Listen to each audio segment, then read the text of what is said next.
merci pour ta grâce, merci pour ta présence. Merci parce que tu es fidèle. Tu es fidèle, Seigneur. Tu es un Dieu merveilleux. Tu es le Dieu glorieux. Tu n'as pas de semblable, tu n'as pas d'égal. Tu es unique. Et tu es merveilleux, Seigneur. Mon cœur vient te louer, mon cœur t'adore. Mon cœur élève ton sein. Seigneur, nous t'élevons au milieu de nous, nous élevons ton sein. Repends ta gloire au milieu de nous. Repends ta gloire au milieu de nous, Seigneur. Oui, repends ta gloire au milieu de nous, Seigneur.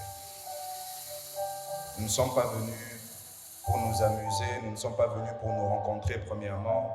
Nous sommes venus rencontrer le Dieu vivant. Nous sommes venus rencontrer celui qui a créé les cieux et la terre par sa parole.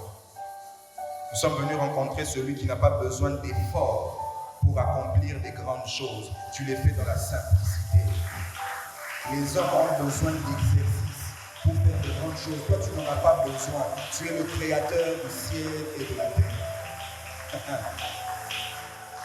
Les gens ont besoin de faire des incantations pour qu'il y ait des miracles et des prodiges. Toi, tu n'en as pas besoin.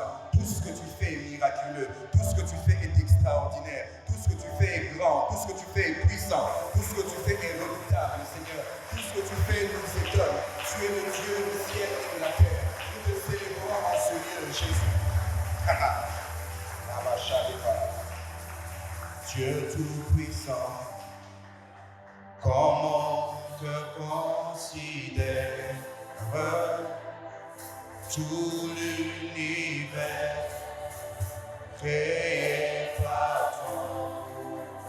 Ça c'est pour te lever, Seigneur, le ciel d'azur, les éclairs, les tonnerres, le clair matin. Où les hommes, est-ce qu'on peut le dire encore? Dieu tout-puissant, Dieu tout-puissant, comment que considère tout l'univers créé par toi, puis le ciel d'azur, les éclairs, les tonnerres.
Merci, Père. Merci, Seigneur. Parle-nous et glorifie le nom de Jésus du début jusqu'à la fin. Ta parole, c'est la bonne nouvelle, Seigneur. Ta parole est redoutable. Ta parole donne la vie à tous ceux qui étaient morts. La Bible déclare, la voix de l'Éternel fait enfanter les riches. Fais-nous enfanter ce matin, Seigneur. Père, tu ne laisses pas ta parole retourner à toi sans accomplir l'objectif pour lequel tu l'as libérée. Certainement, tu as des objectifs, Seigneur, pour chacun d'entre nous. Tu as des objectifs pour la journée d'aujourd'hui, Seigneur, au travers de ta parole, Seigneur, de la louange et de l'adoration. Atteins-les, Seigneur, et glorifie le nom de Jésus. Nous disparaissons pour que toi, tu sois vu, Seigneur, car nous n'avons pas de place, Seigneur, si ce n'est à tes pieds. Reçois tout l'honneur, toute la gloire. Nous prenons autorité sur tout ce qui n'est pas de toi. Nous prenons autorité sur tout découragement. Nous prenons autorité sur tout esprit du malade au nom puissant de Jésus-Christ. Nous ramenons nos pensées sur toi et sur toi seul, et seule ta parole prime dans nos têtes. À partir de cet instant, Saint-Esprit, tu prends toute la place au nom de Jésus. Amen. Amen. Alléluia. Dans son palais, tout s'écrit. Dans son palais, tout s'écrit. Dans son palais, tout s'écrit. Alléluia. Que son nom soit béni. Je suis très heureux d'être là aujourd'hui, dimanche. C'est bien quand les frères et les sœurs se retrouvent ensemble. La communion fraternelle est importante, mais au-delà de la communion fraternelle, la Bible déclare que là où 2 ou 3 s'assemblent en son nom, Jésus est présent. Ça veut dire que si j'étais seul à la maison, je peux avoir peut-être une inquiétude par rapport à la présence de Dieu, mais à partir du moment où on devient 2-3 dans un lieu pour le nom de Jésus, on est sûr qu'il est là, et quand il est là, il agit, il accomplit des grandes choses. Amen, amen. Je tiens à dire merci au pasteur pour la marque de confiance et la responsabilité qu'il nous accorde de nous tenir à sa chair, la chair de l'Église, pour partager la parole de Dieu ensemble avec nous. Et merci à toute l'équipe, tout le leadership de l'Église et les ouvriers. Merci pour la prière, mais surtout merci à chacun d'entre nous qui est là pour écouter sa parole. Amen, amen. Nous allons lire 2 portions des Écritures ce matin. Jérémie chapitre 29. On va lire du 1er jusqu'au 13e verset. Non, jusqu'au 14e verset, pardon. Jérémie chapitre 29, du 1er au 14e verset. Pour ceux qui écrivent les versets bibliques, je donne tous les versets qu'on lira peut-être. Il y a des versets qu'on va lire aujourd'hui. On va faire une première partie de ce message. Et l'autre partie, on continuera la prochaine fois que nous aurons l'opportunité ou la responsabilité de venir partager encore la parole de Dieu. Amen, amen. Donc Jérémie chapitre 29, le 1er au 14e verset. À la maison, on pourra lire le psaume 37 du 1er au 5e, le psaume 22, tout le chapitre, et Romains 10, 17. Je reprends Jérémie 29, 1 à 13, psaume 37, 1 à 5, psaume 22, et puis Romains 10, 17. Amen, amen. Est-ce que quelqu'un a sa Bible avec lui? Amen. Nous prenons l'habitude de venir avec nos Bibles. Je lis au nom du Seigneur. Verset 1er du chapitre 29 de Jérémie. Voici le contenu de la lettre que Jérémie, le prophète, envoya de Jérusalem au reste des anciens en captivité, aux sacrificateurs, aux prophètes et à tout le peuple de Nebuchadnezzar, que Nebuchadnezzar avait emmené captif de Jérusalem à Babylone. Après que le roi Jéconia, la reine, les eunuques, les chefs de Juda et de Jérusalem, les charpentiers et les serruriers furent sortis de Jérusalem. Verset 3. Il l'a remis à Éléazar, fils de Shaphna, et à Gemaria, fils de Ilkija, envoyé à Babylone par Sédécias, roi de Juda, auprès de Nebuchadnezzar, roi de Babylone. Elle était ainsi conçue. Verset 4. Ceux qui peuvent souligner, si c'est ta Bible, on peut commencer à souligner à partir d'ici. Ainsi parle l'Éternel des armées, le Dieu d'Israël, à tout le captif que j'ai emmené de Jérusalem à Babylone. Bâtissez des maisons et habitez-les. Plantez des jardins et mangez-en les fruits. Prenez des femmes et engendrez des fils et des filles, prenez des femmes pour vos fils et donnez des maris à vos filles, afin qu'elles enfantent des fils et des filles. Multipliez là où vous êtes et ne diminuez pas. Cherchez le bien de la ville où je vous ai amené en captivité et priez l'Éternel en sa faveur, parce que votre bonheur dépend du sien. Car ainsi parle l'Éternel des armées, le Dieu d'Israël. Ne vous laissez pas tromper par vos prophètes qui sont au milieu de vous et par vos devins. N'écoutez pas vos songeurs dont vous provoquez les songes. Verset 9. Car c'est le mensonge qu'ils vous prophétisent en mon nom. Je ne les ai point envoyés, dit l'Éternel. Verset 10. Mais voici ce que l'Éternel dit. Voici ce que dit l'Éternel. Dès que 70 ans seront écoulés pour Babylone, je me souviendrai de vous et j'accomplirai à votre égard ma bonne parole en vous ramenant dans ce lieu. Verset 11, c'est le verset qui nous intéresse. Car je connais les projets que j'ai formés sur vous, dit l'Éternel, projets de paix et non de malheur, afin de vous donner un avenir et de l'espérance. J'aimerais relire ce verset. Car je connais les projets que j'ai formés sur vous, dit l'Éternel, projets de paix et non de malheur, afin de vous donner un avenir et de l'espérance. Verset 12. Vous m'invoquerez et vous partirez. Vous me prierez et je vous exaucerai. Vous me chercherez et vous me trouverez si vous me cherchez de tout votre cœur. Amen, amen.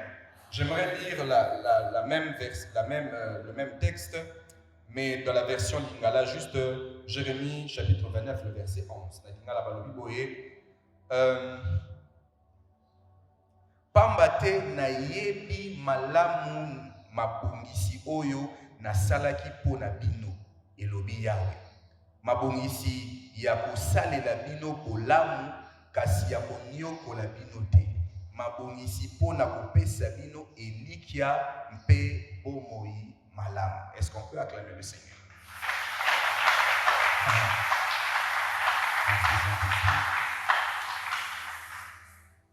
Jérémie chapitre 29, dans ma Bible, on a mis un titre. Avant le début du texte, il y a un titre. Peut-être si vous avez une Bible 8 secondes, autant la Nicolo, il y a verset 9, titre. Et j'aimerais vraiment garder ce titre comme sujet de mon message. C'est écrit « Lettre aux captifs ». Amen, amen. Lettre aux captifs. Donc, mokanda ou ba komeli pe ba tindeli ba ebazana boum. Amen, amen. Lettre aux captifs. Tel est le sujet de mon message de ce matin. Lettre aux captifs. Le livre de Jérémie au chapitre 29, juste pour expliquer le contexte, c'est l'histoire de Jérusalem, enfin du peuple d'Israël, mais à un moment de la vie où ils ont été déportés. Déportés, ça veut dire que le monde va mboka na bango, na makasi, va déplacer bango na mboka mosusu, na mboka mopaya. Mboka moza Babylone. Donc, le roi de Babylone à l'époque s'appelait Nebuchadnezzar. Il a conquis une grande partie de l'Europe et du Moyen-Orient. Il a un grand royaume. Et parmi les pays contre lesquels il s'est battu, il y a Israël, et il a remporté la victoire contre Israël. C'est une grande guerre. L'une des plus grandes guerres que l'Israël ait rencontrées dans toute son histoire. Mais pourquoi est-ce que ça s'est fait? Ça s'est fait parce que, auparavant, le peuple d'Israël s'est égaré de la voie du Seigneur. Donc le peuple d'Israël, comme j'avais envie de dire à leur habitude, Babouni Nzela, Biso Batu, Tozanga Batu. Batambouli Nzambe bien, à un moment donné, va décider aux Nzela Moussous, va commencer à faire Nzambe Moussous. Et puis si Nzambe tellement pas si Mawana Kanda, Nzamba Lobi, ok, on appelle ça bino, moi sanction. Sanction, on appelle ça bino, c'est que nous avons déplacé Nebuchadnezzar, nous avons appelé ça Nzela. Il y a Bunda contre bino, il y a Olonga bino. Non seulement Olonga bino, Olonga bino, na Mboka na bino, na Pesa bino, à Panza bino, na Katia, Mboka na. Parce que Babylone, ce n'était pas un seul pays, c'était un grand empire. Donc, vous avez l'habitude, ceux qui ont contre Mboka Moko, il a fait ça avec plus de 20 grandes nations. Donc, c'était une grande nation. Donc, on a déplacé le peuple d'Israël, on les a éparpillés. D'autres sont allés dans tel autre coin de Babylone, ainsi de suite. Donc le texte de Jérémie 29, c'est dans ce contexte-là qu'on se trouve. Amen, amen. Donc ils sont déplacés. Ils ne sont pas chez eux. Ils ne sont pas dans leur environnement. Le temple de Jérusalem a été détruit. Ça veut dire que tant Bitumbeye, ils priaient dans le Malheur, ça fait un sacrificateur. Parce que dans le temple, soda va côté, va pandi église, va pandi nyos, va zubilo, va valeur, va kenamo. Et Jérémie, à cette époque, est un des prophètes de l'Éternel, c'est même le plus grand en ce moment-là. On se référait à lui pour entendre Dieu. Donc, quand on voulait entendre Dieu, on allait vers Jérémie. D'ailleurs, les chapitres Ezadiboso, Jérémie est en train d'avertir le peuple d'Israël. Il est en train de leur dire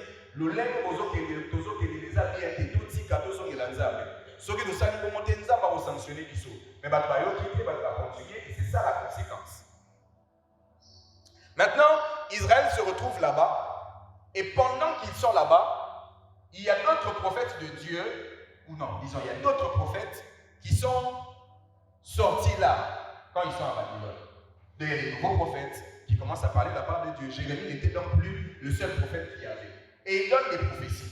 Mais les prophéties qu'ils sont en train de donner, ce sont des prophéties pour pousser le peuple, non seulement à ne pas abandonner Dieu, mais à se révolter.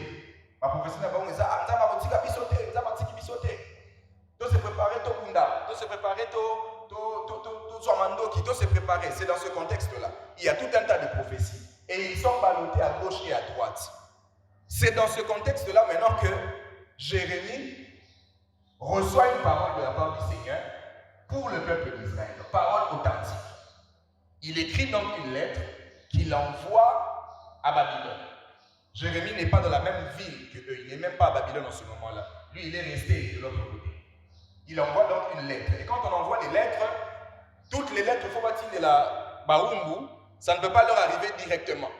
Il faut que ça passe par le roi qui est en train de dominer. Donc, Sédécias va mettre son cachet et puis ça doit arriver jusqu'à l'intendant du roi Nebuchadnezzar. Parce qu'on doit savoir qu'est-ce qu'on est en train de raconter au peuple. Sur les lettres, la rébellion, la lettre ne va pas passer, on va bloquer ça. Le roi ouvre la lettre, on regarde la lettre, quand le roi regarde, il dit, c'est une bonne lettre. Il n'y a pas de mauvaise chose. Et donc la lettre arrive auprès du peuple d'Israël. Lettre au captif. Ce matin, avant que je continue, j'aimerais adresser mon message à une catégorie de personnes. À une catégorie de personnes qui se retrouvent un peu comme les enfants d'Israël dans cette période-là. C'est-à-dire que des promesses de Dieu, parce qu'on a cité les gens qu'on avait déportés. On a cité, il y avait le roi lui-même, il y avait la reine, il y avait les différents sacrificateurs, il y avait les charpentiers, il y avait les serruriers. Donc les gens qui avaient la connaissance, les intelligents, les sages, les princes, ceux qui étaient les fils des politiciens, tous ces gens-là qui avaient une position importante, on les a tous déplacés. Tous sont devenus des esclaves.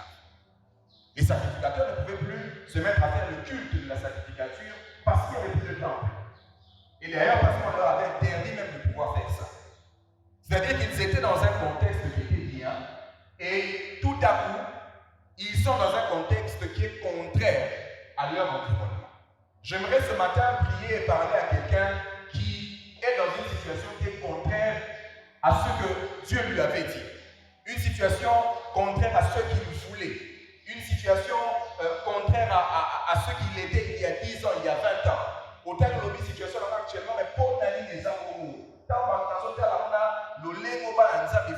Normalement, ils sont au Canada. Normalement, il faut pas les sémotas, on dit que c'est normalement, il faut pas la bonne santé, maintenant, des malades, les araignées, ils ont continué. Normalement, la direction, maintenant, depuis un temps, dans ce bâtiment, dans ce qui est.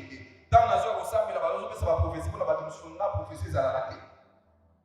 Moi, ça m'arrive. Très souvent, je viens à la prière, nous avons quand même passer. Vous avez un message, vous avez un message pour la bâtiment. Vous avez un message pour la bâtiment, il y a un message qui est arrêté. Vous avez un secret. Seigneur, l'obé la ngata dimanche, je le parle, frère, mon et l'autre côté. Seigneur, la situation que je vis est contraire, ce n'est pas normal. Ce matin, je suis venu parler à quelqu'un qui peut-être a perdu un parent, un papa, une maman, un frère, une soeur. Vous êtes dans la famille de qui vous dépendiez. Mais cette personne est partie. Vous vous posez la question un peu floue. Pourquoi est-ce que je vis ce genre de situation? J'aimerais parler à quelqu'un qui a peut-être perdu le travail, qui est en train de chercher le travail depuis. Yo yo rasa mo balbazo musala musika yo na me komela ote. Baba batela na musala pendant une année, 2 ans, 10 ans, ye komela boto ko bana musala, et ça dit 2 semaines, ça dit 1 mois, ba benani auto démissionner, to entreprise de kali bani mo mo bo bandi, après bloqué, après au sali business mo bo bandi bo suinda ko bi après ba ko buka. En parlant de Kobuka, je suis passé devant Ipen, na kuti babuki.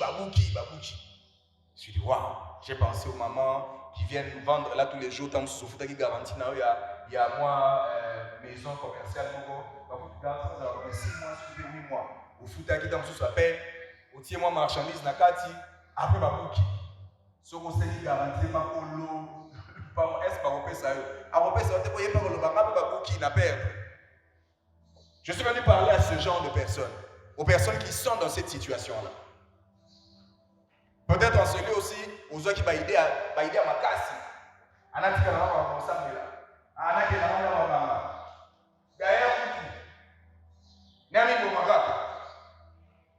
Peut-être que tu es enseignant, tu as déjà même tenté de te suicider. Peut-être aussi au Soma, qui au Sanis, qui au Méli. L'espoir que tant qu'on remet là au Koufa, mais si tu es raté, on se retrouve au Sanis, sur ce qui s'est mort, tant qu'on s'est évanoui ça qui. On s'est réveillé dans l'hôpital. Basé en charge de tout, on a pas d'année pour venir à Ibrahim pour faire la live.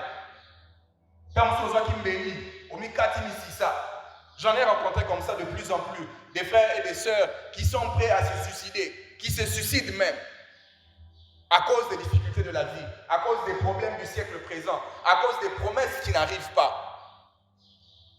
Ou plutôt des promesses qui ne s'accomplissent pas. À cause des temps où on a intercédé, on a prié, on a foi en Dieu, on s'est consacré, on a dit à Dieu, Seigneur, je reste ferme, mais je prie, rien ne change. C'est pour vous ce message. Quelqu'un qui est en train de dire, Seigneur, peut-être dans la salle qui est soumise, il s'en va. Il y a un frère qui m'a fait, frère, là, on s'en va, c'est ça qui a été. Ils ont été dans le bois, ils ont été dans le mais ils sont dans le bois. Si ils ont dit sous ils ont dit clairement. Moni, au salaki et l'eau, est-ce que dans le bois, est-ce que dans le bois, dans le bois, Seigneur, d'accord, je me rappelle, l'immisce dans le bois. Sauf pour la gêne, il y a une année, la gêne, mais pardon, tout le monde dit ça. Situation où échanger. C'est le contexte dans lequel ces gens se retrouvent. Je suis venu parler ce matin à quelqu'un qui a l'impression que Dieu l'a oublié. Qui a l'impression que Dieu a oublié son histoire, que Dieu a oublié sa famille. Je suis venu parler à cette personne. Jérémie chapitre 29, c'est ce genre de personnes qui sont là. Quand ils se retrouvent à Babylone, donc, il y a contradiction complète. Ce sont des gens qui ont des promesses, ce sont les enfants d'Israël, ce sont les descendants de Moïse. Ils ont affronté le peuple d'Égypte. Ils sont sortis, ils ont fendu la mer rouge en deux. Comme on a demandé Kenda Sambo, ce ne sont pas n'importe qui. Quand on parlait du peuple d'Israël, les gens avaient peur d'eux. À cause de leur Dieu. Mais ils se retrouvent là et disent, qu'est-ce qui se passe? Voici ma première vérité pour vous. Peu importe la circonstance dans laquelle vous vous trouvez, peu importe le moment de votre vie, peu importe même la cause pour laquelle vous vous retrouvez dans cette situation-là, même si c'est votre faute, il y aura toujours une parole de l'Éternel. J'insiste. Peu importe la situation dans laquelle vous vous trouvez, Dieu a toujours une parole qui vous adresse. Ça veut dire quoi? Ça veut dire que Dieu ne vous a pas oublié. Ça veut dire que, j'insiste, Dieu ne vous a pas oublié. Si Dieu les avait oubliés, il n'y aurait pas le chapitre 29. Si Dieu les avait oubliés, il n'y aurait pas la lettre aux captifs. Si Dieu les avait oubliés, Jérémie ne serait même plus prophète. Parce que le prophète, Moussala Nezadini, appelle ça Massakoli, n'est-ce pas? Un prophète, son travail, c'est quand Dieu parle, lui il parle. Donc si Dieu ne parle plus, donc il n'y a plus besoin d'avoir des prophètes. Mais parce que Jérémie existe, ça veut dire que Dieu a encore des choses à dire au peuple d'Israël. Amen, amen. J'aimerais t'annoncer une bonne nouvelle. Le fait qu'il y ait encore des serviteurs de Dieu dans cette église, c'est que Dieu a encore des choses à faire avec toi. Le fait qu'il y ait un pasteur dans cette église, c'est que forcément Dieu a encore des messages pour toi. Le fait qu'il y ait encore des Bibles qui sont écrites et qui sont publiées, c'est que Dieu a des choses pour vous. Lettre aux captifs. Pendant qu'ils étaient complètement abandonnés, ils se sont réveillés un bon matin, ils ont eu une bonne nouvelle. On leur a dit, il y a une lettre de la part de Jérémie qui vient de l'Éternel.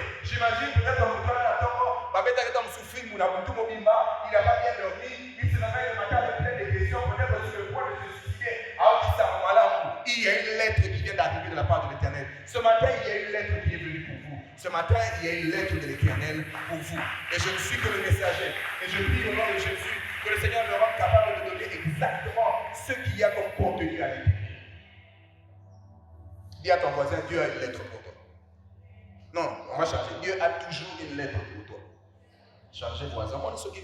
Si vous avez un voisin, vous allez coopérer, tout le monde le beau comme ça, te déplacer, tu vas te changer au voisin. Dieu a une lettre pour vous. Amen, amen. Alors, relisons ce qu'il y a à l'intérieur de la lettre. Ah, Dieu est merveilleux. Ainsi parle l'Éternel des armées.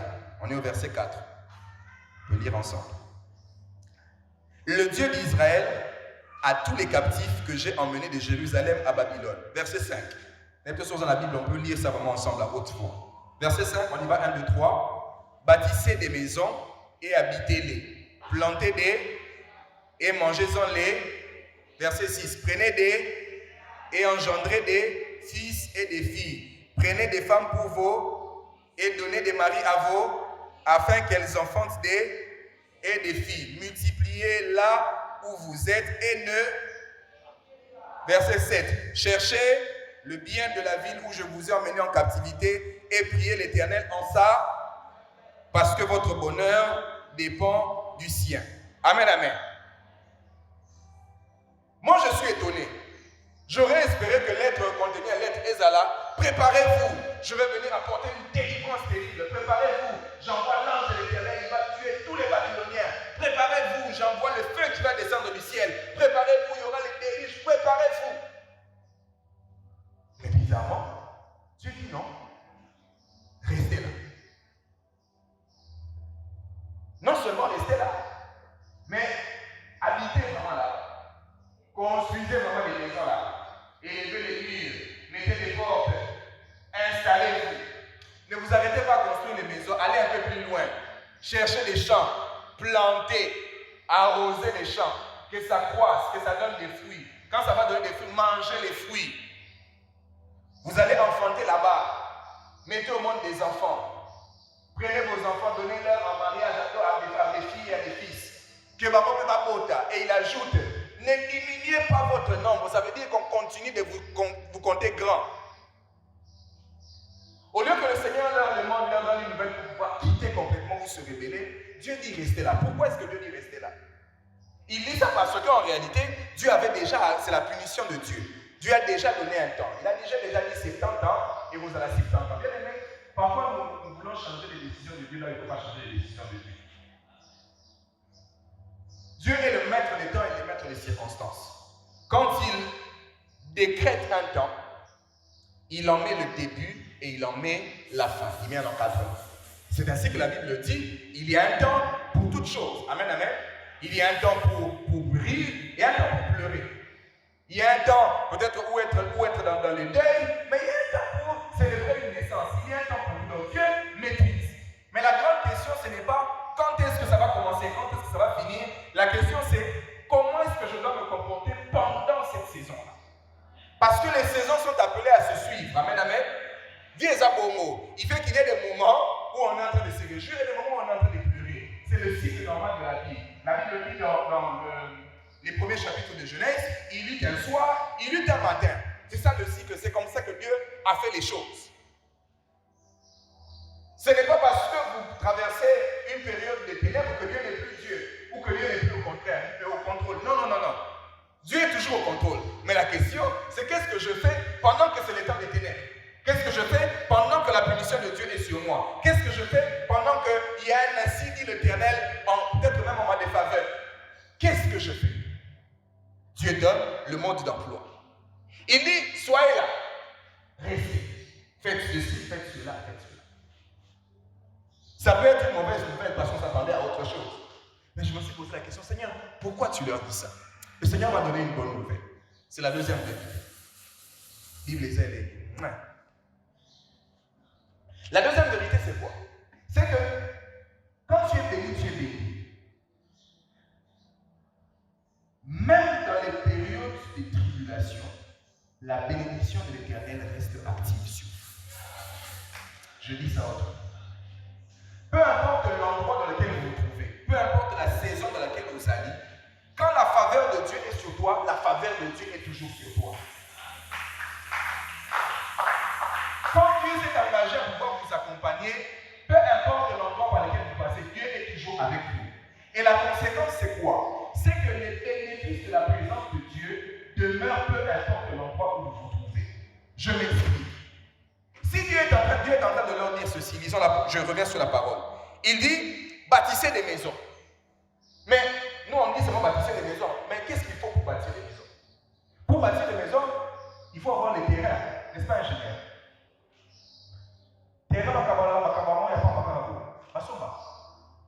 si Dieu me donne l'ordre de pouvoir bâtir une maison, ça veut dire forcément que Dieu va me donner les moyens pour acheter les terrains sur lesquels je veux bâtir. Dieu est en train de leur dire, vous êtes en Babylone, c'est vrai. Vous êtes certainement dans la persécution. Vous êtes certainement sous la domination, mais à cet endroit-là, moi l'Éternel, je vous donnerai les ressources pour que vous puissiez acheter les terrains et que vous puissiez bâtir. Il leur dit, semez là-bas. Mais pour semer, il faut encore avoir les terrains. Mais comment est-ce que vous êtes des esclaves? Et les esclaves possèdent des terres à l'intérieur. C'est contradictoire. Donc ça veut dire que moi, l'Éternel, va vous organiser de manière à ce que parmi tous les autres esclaves qu'il y a, vous insérez des esclaves privilégiés. Je ferai en sorte qu'on vous donne à vous des terres. Et non seulement on va vous donner des terres, mais vous aurez de la semence. Mais quand vous serez en train de semer, contrairement aux autres, si les autres peuvent semer, ça ne va pas donner des résultats. En ce qui vous concerne, vous, lorsque vous allez semer, vous aurez des récoltes. Est-ce que je parle à quelqu'un ce matin? Donc ça veut dire que tu roses à la biso tout bas où tu as biso où on a Babylone. Biso to banga nzambe, mamsu banga nzambe te. Même na kibo où on a biso, OK, c'est pour ça. Ce matin, j'aimerais encourager quelqu'un qui passe par des temps difficiles. Dans ces temps difficiles-là, il y a toujours un petit quelque chose que tu peux faire. Dans ce petit quelque chose que tu vas faire, la main de l'Éternel sera sur toi. Je suis venu parler à quelqu'un, ne te décourage pas. Ne te dis pas dans cette circonstance, et ça justement pour Nzamba Kiparayo, pour continuer pour ça. Et ça justement pour Nzamba Kiparayo, pour continuer pour l'autre. Et ça justement pour Nzamba Kiparayo, pour qu'il rote Kalawete. Et ça justement pour Nzamba Kiparayo, pour roter à Jésus pour cela dans WhatsApp. Pour que ma famille là, pas sauver là-bas. Et ça pour Nzamba Kiparayo, pour continuer pour invoquer Nzamba. Et ça pour Nzamba Kiparayo, pour ça la soulette de Soussou. Pour déposer sur la soulette de Soussou. Et ça pour Nzamba Kiparayo, pour commencer le projet de Soussou. Et ça pour Nzamba Kiparayo, pour continuer.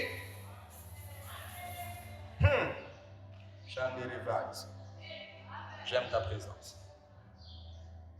Ça veut dire n'abandonnez pas. Même là, je suis avec vous. J'imagine la bonne nouvelle. C'est-à-dire que le peuple d'Israël, quand il est loué, Babylone,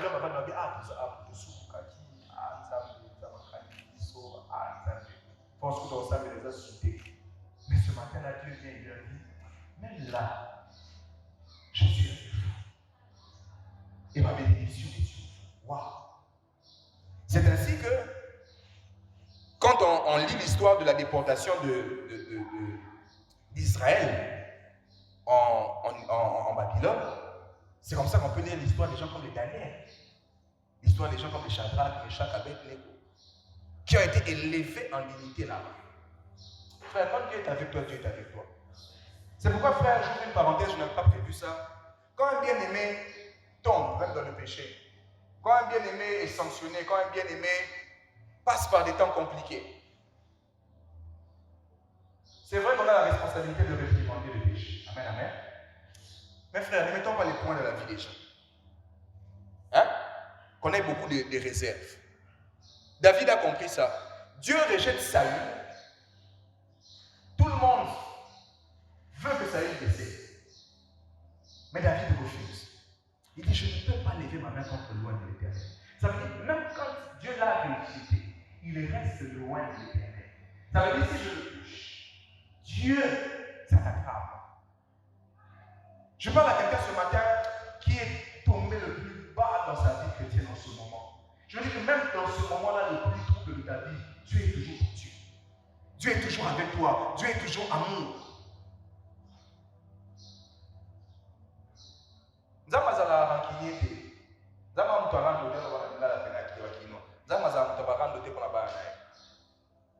La punition, c'est une chose. La sanction, c'est une chose. C'est comme tout père dans une maison. Souvent, on a ça, on va payer ses sanctions. Mais est-ce que le rôle qui ne peut pas avoir pour la moi, le rôle est à côté? Est-ce que vous ne pouvez pas payer ses punitions au moins la mort à relire à la société d'un dame? Avant la mort à relire. Moi, je suis en autorisation avant ce bureau. Moi, je suis en autorisation. Ata baswana na papa na tongo awufunga nzumu awulia.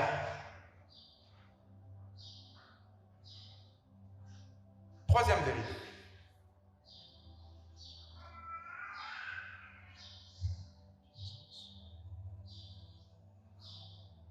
Le verset 11. Voici ce que la Bible dit. Car je connais, il faut qu'on le lise ensemble. Jérémie 29, le verset 11. Est-ce que tu es à la page? Lisons-le ensemble. Allons-y. 1, 2, 3.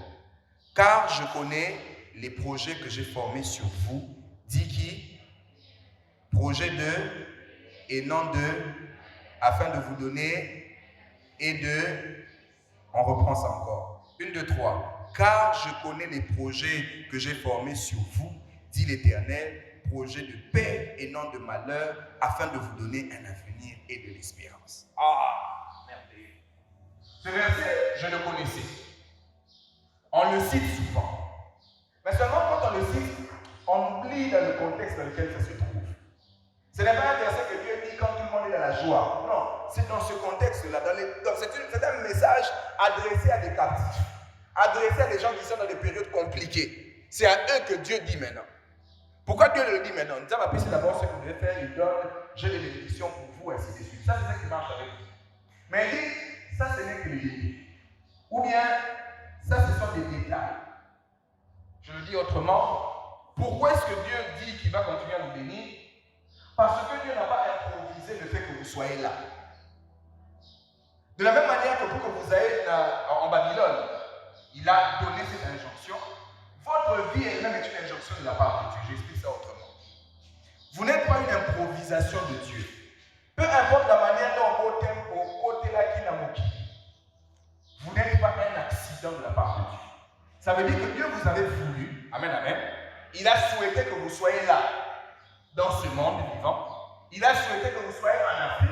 Il a souhaité que vous soyez en République démocratique du Congo. À Kinshasa, pour ceux qui sont à Kinshasa. Dieu avait planifié. Il dit au fait, les enfants d'Israël, vous n'êtes pas comme les autres enfants. En ce qui vous concerne, moi j'ai des projets.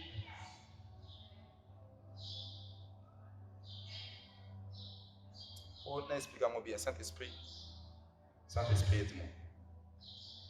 Ça veut dire que si tu as un en Israël, vous savez là-bas, vous savez là-bas, vous savez là-bas, si j'ai des prières, vous savez là-bas, mais au moins, si vous voulez la prière, la vie de ma peau, la vie de ma calcul, la vie de ma projet, la vie de ma caïda. Mais ça, ça va projet, n'a pas, on va bouler kilo. Ça va projet, ça va projet, mais la vie de ma cambou, aussi, on a une année, il y a 2 ans, il y a 10 ans, il y a 25 ans, il y a 50 ans, il y a 80 ans. Mais ça, ça va être un programme. Les erreurs que vous devez faire peuvent un peu bouleverser le programme, mais ça ne change pas le programme que j'ai.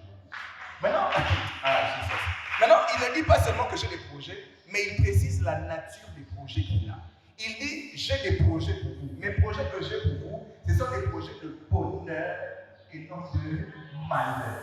Ça veut dire que au Babylone, ils ont projet de malheur, ils ont projet de malheur, ils ont circonstances, mais ils ont toujours inscrit dans un projet de bonheur et non de malheur. Ça veut dire que souvent qui, et peut-être ça avec oui, mais ils changeaient de un projet de bonheur et des projets de, et non des projets de malheur.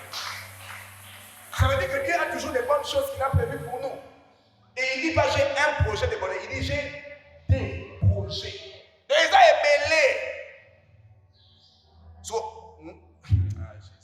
comment est-ce que nous avons dit un Zambé rose à la 1000 pour la personne. So, ce que nous avons dit, ça n'a pas projet.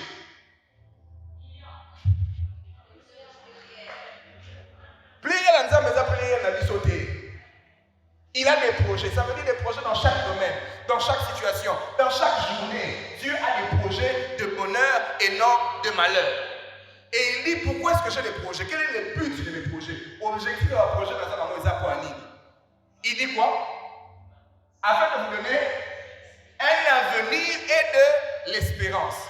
Je parle ce matin à quelqu'un qui est en train de regarder, il ne voit pas d'avenir. Qui est en train de regarder pour la famille, à ce qu'on a avenir.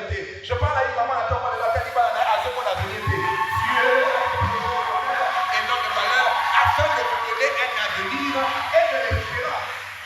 Dieu a prévu de vous donner. Alors il dit afin de vous défier ça. Non, il dit afin de vous donner. Ça veut dire qu'il va déplacer ça de sa main, il va mettre ça à l'intérieur de vos mains. C'est quelque chose qu'on ne peut pas vous arracher. Un avenir et de l'espérance.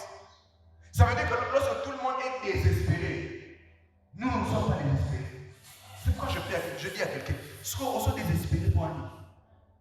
On se comme ça pour nous. C'est ainsi que la Bible dit, la foi vient de ce qu'on entend, et ce qu'on entend vient de la parole de Christ. Pourquoi, quand la parole de Dieu vient à l'intérieur de nous, elle déclenche à l'intérieur de nous la foi. Ça veut dire que les gens ne voient pas ce qui peut sortir des morts. Mais nous, on voit. Pas parce qu'on a des yeux spéciaux. Non. Parce qu'il y a quelqu'un qui a parlé et c'est l'éternel. Et j'aime comment est-ce que Dieu introduit ça. Il dit, aïe. J'aime la parole de Dieu, puis on va prier. Il dit, verset 11, il dit, car je connais les projets que j'ai formés sur vous, dit l'éternel. Il ne dit pas, car ils connaissent les projets. Amen. Ce n'est pas car les anges connaissent les projets que j'ai sur vous. Ce n'est pas car ton papa connaît les projets. Non.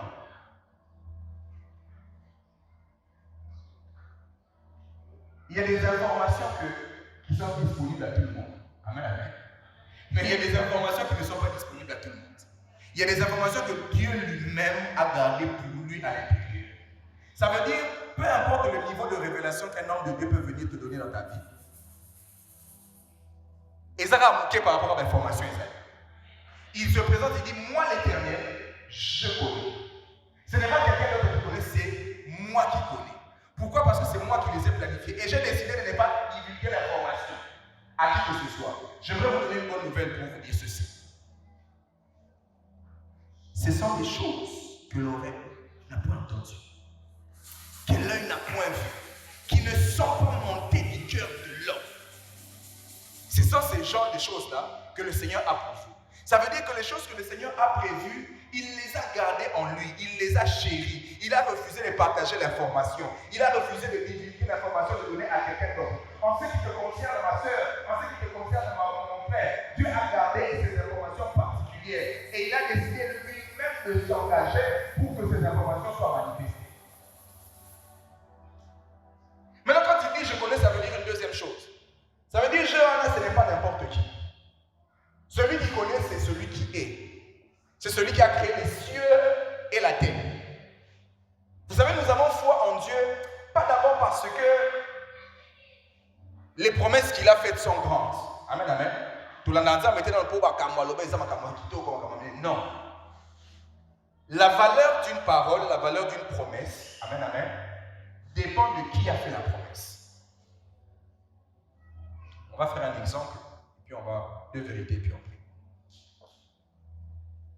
Sœur Sion, si je vous dis à la fin de cette réunion, je vais vous donner $10. Vous êtes d'accord? Vous êtes d'accord? Tu es d'accord? Et je te donne ça. Si je te dis, aujourd'hui à la fin, je vais te donner $1 million en cash. Vous allez pas payer $1 million.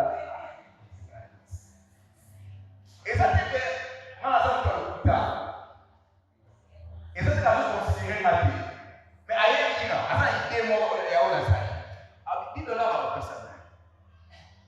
Oh, $100, oui, à où ça? 1000, bon, ouais. Mais dis-moi ça, comment là, 1 million. Bon. Et ça, moi, Kokoso, qu'est-ce qui fait qu'elle ait un doute par rapport à ça? Parce qu'elle me connaît. Elle sait que je n'ai pas encore atteint ce niveau-là. Maintenant, Dieu vient et se présente. je connais. Notre foi dépend de qui a préparé. Maintenant, la dimension de notre foi dépend de la conscience que nous avons de celui qui est en train de parler. Ça veut dire, le niveau où il y a des autres déterminés, il faut être au niveau. Alors lorsque Dieu dit un avenir et de l'espérance, la Bible dit de Dieu celui-ci. Celui qui est en train de parler, la Bible dit ceci. Il est l'ancien des jours. Il est le commencement et la fin. Il est le maître des temps et le maître des circonstances. Nous avons parfois on a peur pour rien. Parfois on oublie pour rien.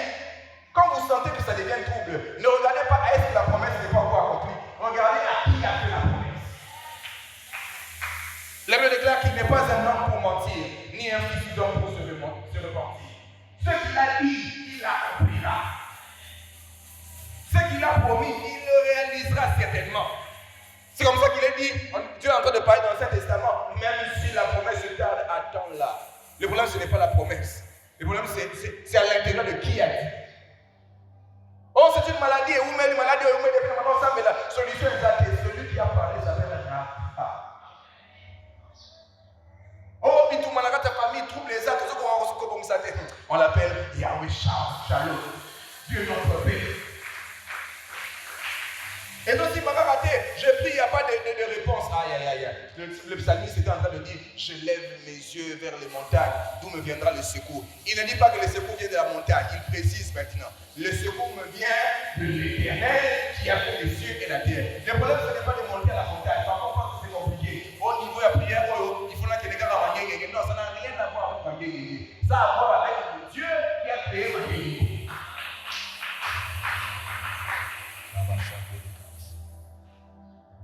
Dieu a des projets pour nous.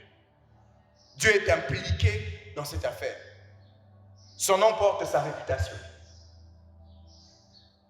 Et je termine par cette dernière vérité en prie. Pourquoi est-ce que ce verset est important? La Bible dit l'Éternel. Il dit l'Éternel. C'est l'Éternel qui a parlé. Afin de donner un avenir et de l'espérance. Ça veut dire que ce que j'ai dit va forcément se réaliser. Amen, amen. J'explique ça maintenant dans les détails. Ça veut dire, peu importe ce qu'on vous a donné comme information, peu importe ce que vous vivez comme réalité, peu importe ce que vous aurez entendu à gauche et à droite, peu importe les invocations, les incantations qu'on a fait, peu importe tout ce qui peut venir, quand ma parole à moi va arriver, elle va s'imposer sur vos réalités que vous avez. La parole de Dieu va apporter la contradiction totale avec ce que vous rencontrez. La parole de Dieu a la capacité d'effacer ce qu'on avait dit et d'imposer ce que lui a dit. La parole de Dieu va vous faire oublier toutes les autres choses que vous avez vues, entendues, pour que sa parole à lui puisse s'imposer. C'est ce que l'Éternel